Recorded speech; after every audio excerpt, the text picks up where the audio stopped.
KCL 95.7 media bersama Anda. Assalamualaikum warahmatullahi wabarakatuh. Sahabat KCL, kembali lagi hadir di hadapan Anda semua di program spesial Talkshow Jaksa Menyapa, dan bersama yang pasti dengan Kejaksaan Negeri Kabupaten Sukabumi. Topik hari ini yang akan disuguhkan bincang-bincang hari ini adalah peran kejaksaan dalam tindak pidana pemilu. Dan kami juga ucapkan terima kasih kepada Bapak Kepala Kejaksaan Negeri Kabupaten Sukabumi, Bapak Siju SHMH, dan juga Bapak Wawan Kurniawan SHMH selaku Kepala Seksi Intelijen pada Kejaksaan Negeri Kabupaten Sukabumi yang telah berkesempatan pada kami sehingga bisa berbincang-bincang seputar terkait pada tema kali ini, yaitu peran kejaksaan dalam tindak pidana pemilu. Dan sekarang juga kita akan berbincang dengan salah satu sosok jaksa yang memang sudah warawiri di kabupaten, sudah terkenal mungkin ya. Ini ada Bapak Mulkan Balia Sarjana Hukum selaku Kasubsidi KPPS pada Kejaksaan Negeri Kabupaten Sukabumi. Selamat siang. Siang. Ini suaranya udah suara ini banget ya. Ada ngebas sedikit ya. Iya betul. Kalau buat penyiar itu bagus banget ngebas gitu. Dan kali ini kita akan berbicara tentang suara nih. Mungkin ada hubungannya dengan suara, tapi bukan suara hati juga ya. Tapi ini lebih ke suara demokrasi menghadapi pemilu yang akan datang, terutama di negara kita tercinta, negara Indonesia juga. Nah kali ini kan kita berbicara dengan pemilu. Yang pasti dalam pemilu itu pasti ada yang namanya konflik ataupun juga ada permasalahan-permasalahan, Pak ya. Dan karena berhubungan dengan tindak pidana di sini, dari dalam hal ini mungkin dari peran dari kejaksaan sendiri ya, mungkin masyarakat ataupun juga sahabat KCL terutama untuk para pelaksana partai politik itu sendiri, sebenarnya apa sih yang dimaksud dengan tindak pidana pemilu dan apa saja sih yang masuk ke dalam lingkaran itu termasuk dalam tindakan pemilu, tindak pidana maksudnya? Baik. Itu gimana Pak? Ya, terima kasih Teh Nurin, rekan yang baik sekali menyambut pemilu 2024 nanti. Pada hari ini kita bersama-sama dengan teman-teman dari sahabat KCL ingin membahas sedikit pemahaman tentang pemilu. Ternyata pemilu itu bukan hanya pemungutan suara, kemudian memilih kandidat capres, cawapres ataupun anggota DPRD ikut kepala daerah, tetapi juga di dalam hukumnya itu terdapat tindak pidana pemilu. Jadi apa yang dimaksud dengan tindak pidana pemilu itu?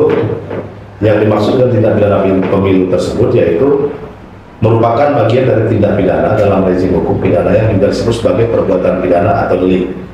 Dengan menggunakan istilah delik atau tindak pidana pemilu, maka akan lebih khusus, yaitu hanya terkait dengan perbuatan pidana yang terjadi dalam proses penyelenggaraan pemilu. Artinya di sini istilah tindak pidana pemilu itu diperuntukkan bagi tindak pidana yang terjadi dalam atau berhubungan dengan pelaksanaan tahapan-tahapan pemilu. Seperti itu. Jadi memang ada tahapan-tahapannya ya? Siap. Oke. Dan kalau tadi ngomong tahapan, kalau untuk jenis tindakannya, tindak pidananya seperti apa? Jenis tindak pidana pemilu tersebut secara yuridis, tindak pidana pemilu itu menurut pasal 1 angka 2 Perma nomor 1 tahun 2018 adalah dibagi dua nih. Ada tindak pidana pelanggaran dan atau kejahatan sebagaimana yang diatur dalam undang-undang pemilu. Sedangkan yang masuk pemilu dengan pemilu menurut pasal 1 angka 1, pemilu itu merupakan sarana kedaulatan rakyat untuk memilih anggota dewan perwakilan rakyat, anggota DPD, presiden dan wakil presiden, dan untuk memilih anggota DPRD yang dilaksanakan secara langsung, umum, bebas, rahasia, jujur, dan adil.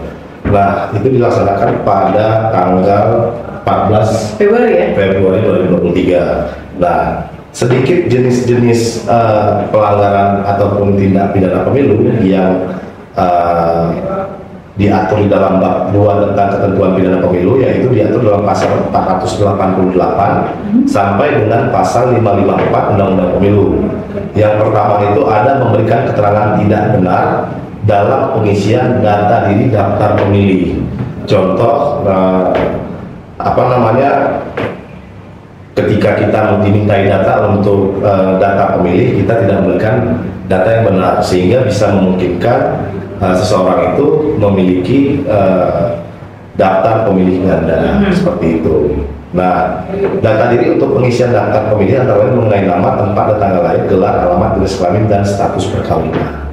Kemudian kepala desa, ini bagi kepala desa yang menguntungkan atau merugikan peserta pemilu. Itu diatur di dalam pasal 490 Undang-Undang Pemilu.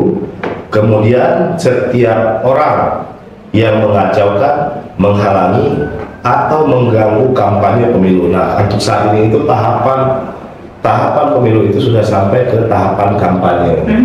Nah, barang siapa yang mengacaukan, menghalangi, atau mengganggu kampanye pemilu itu bisa ditindak pidana berdasarkan pasal 491 Undang-Undang Pemilu. Kemudian kampanye di luar jadwal yang ditetapkan oleh KPU.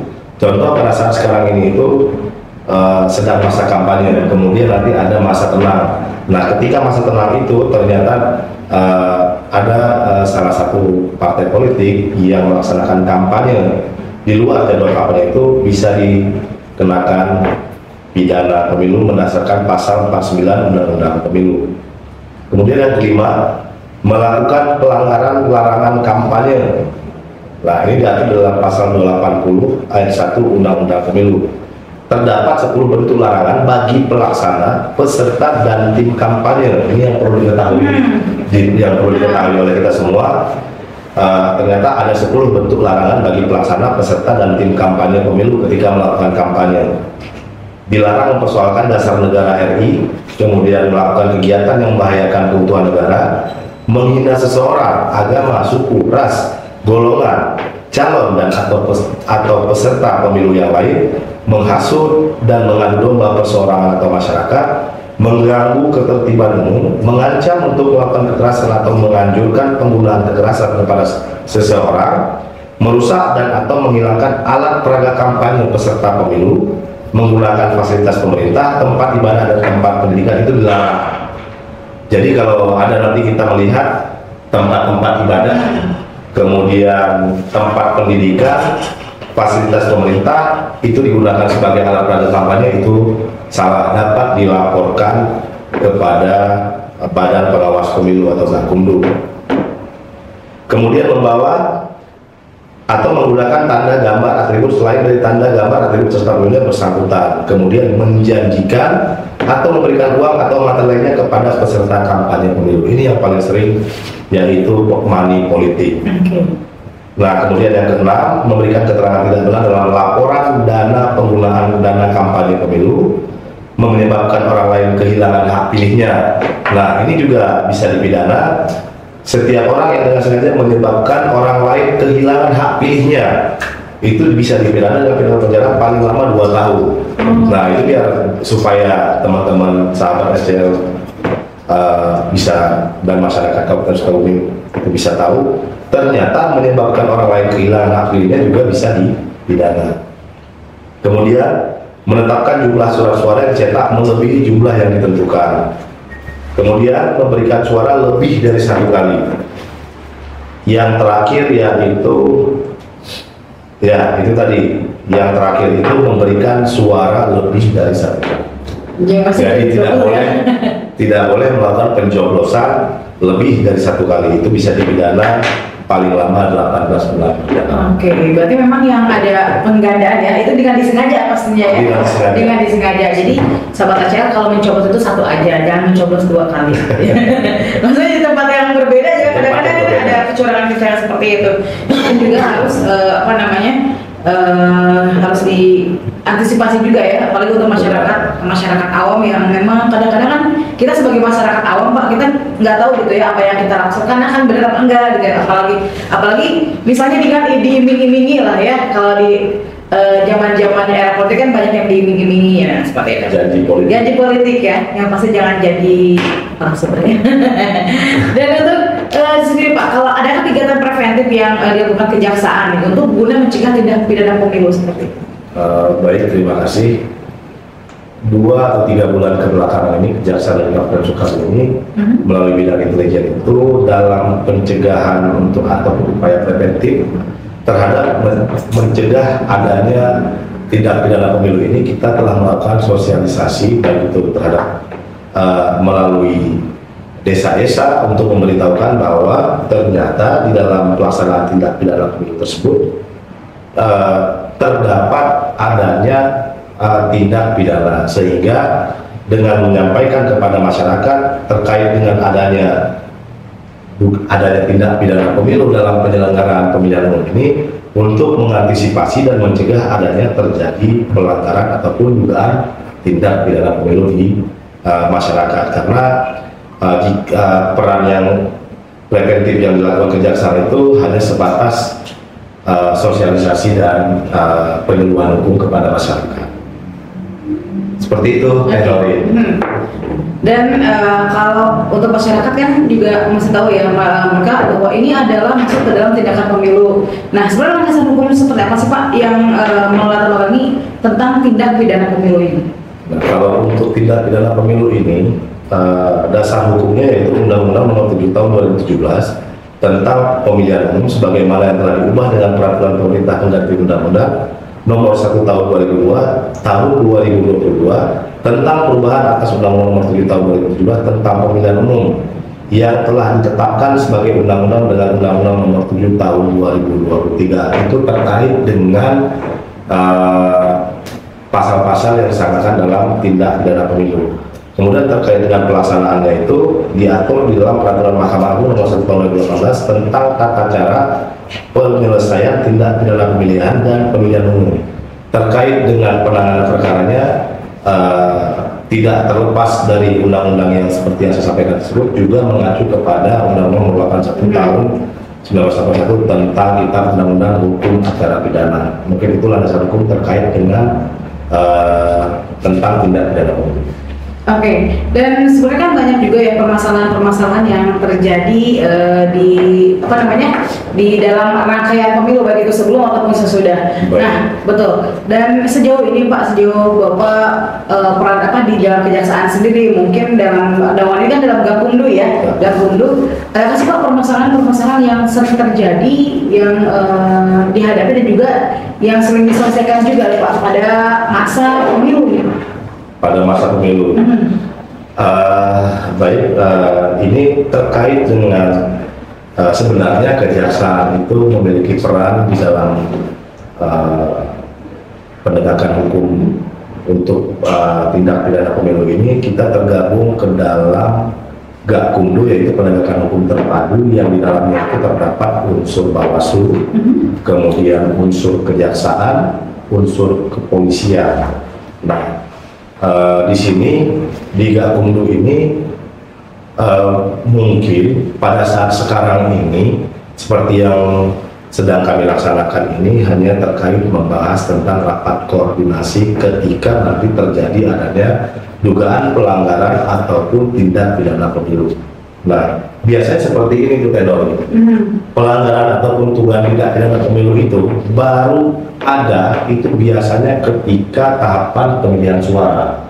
Jadi terjadinya dugaan pelanggaran ataupun dugaan tindak pidana pemilu ini selama berdasarkan pengalaman yang pernah saya alami itu kebanyakan terjadinya pada saat proses pemungutan suara di TPS. Seperti yang saya bilang tadi itu ada yang memilih lebih dari satu kali. Nah, itu kejadiannya pada saat berada di TPS. Dia memilih di TPS ini, kemudian dia pindah ke TPS berikutnya, dia melakukan pemilihan lagi, dan itu terjadi pada saat pelaksanaan pemungutan suara.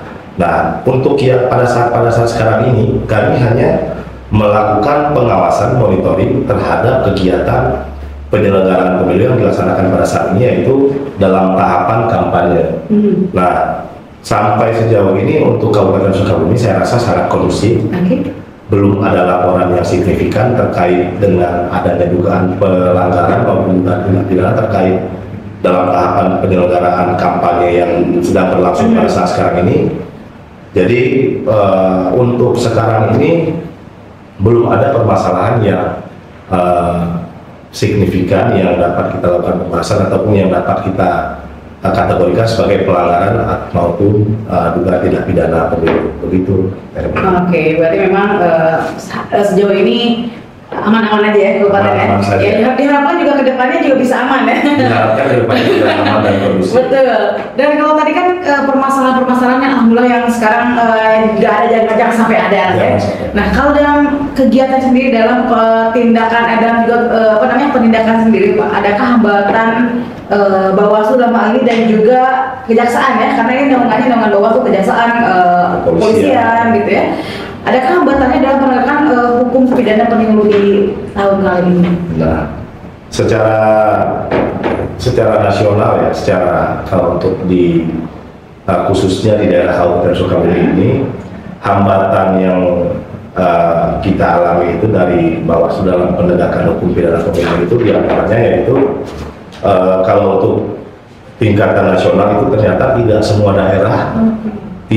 daerah baik dari unsur kepolisian dan kejaksaan bisa menugaskan personilnya secara penuh untuk fokus bekerja di Gakumdu, karena penanganan tindak pidana pemilu ini waktu penanganannya itu yang sangat sempit, sehingga jika ada pelanggaran atau dugaan tindak pidana pemilu itu harus harus dilaksanakan benar-benar efisien karena waktu yang mepet.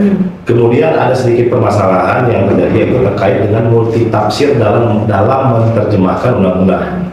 Salah satu problematika dalam menangani tindak pidana pemilu adalah banyaknya pasal pidana dalam Undang-Undang Pemilu Nomor 7 Tahun 2017 yang bisa multitafsir dan tidak aplikatif. Kemudian banyaknya norma pidana dalam Undang-Undang Pemilu mengindikasikan bahwa membuat kebijakan lebih mengutamakan penanganan pidana sebagai cara menanggulangi ketidakberesan dalam penyelenggaraan pemilu. Nah, kemudian contohnya tuh ada panitia pemungutan suara yang tidak mengumumkan daftar pemilih sementara sesuai pasal 489 Undang-Undang Pemilu atau kampanye di luar jadwal yang diatur pasal 49 Undang-Undang Pemilu. Sanksi pidana seharusnya menjadi langkah terakhir apabila sanksi administratif maupun etik sudah tidak diterapkan namun perbuatan kembali terulang. Nah, tapi dalam hal ini, dalam undang-undang ini lebih mengedepankan terkait dengan sanksi pemidanaan. Meskipun banyak pasal pidana dalam undang-undang pemilu, tren pelanggaran dalam pemilu atau pemilihan selalu berulang, antaranya politik uang, kepala desa yang tidak netral, atau mencoblos lebih dari sekali. Hal ini mengindikasikan bahwa pendekatan pidana kurang efektif, seperti itu. Nah, paling seperti itu hambatan-hambatan ataupun tantangan hambatan yang ada di Gakumdu yang ada di Kabupaten Sukabumi. Oke, berarti memang ketika masalah itu memang tidak ada, tapi juga hambatan-hambatannya sendiri juga masih tetap ada ya Pak ya. Seperti tadi kan SDM juga nggak selalu full, karena itu kan berdasarkan kayak anggota kepolisian, kejaksaan juga kan nggak full gitu ya dalam mengawasi apalagi tindak pidana seperti ini, karena harus full gitu kan, ekstra full. Oke, dan sahabat saya juga masyarakat Kabupaten Sukabumi, jangan kemana-mana, kita akan balik lagi ke segmen kita yang kedua, masih seputar peran kejaksaan dalam tindak pidana pemilu, tetap di RCL. Kami ada bersama.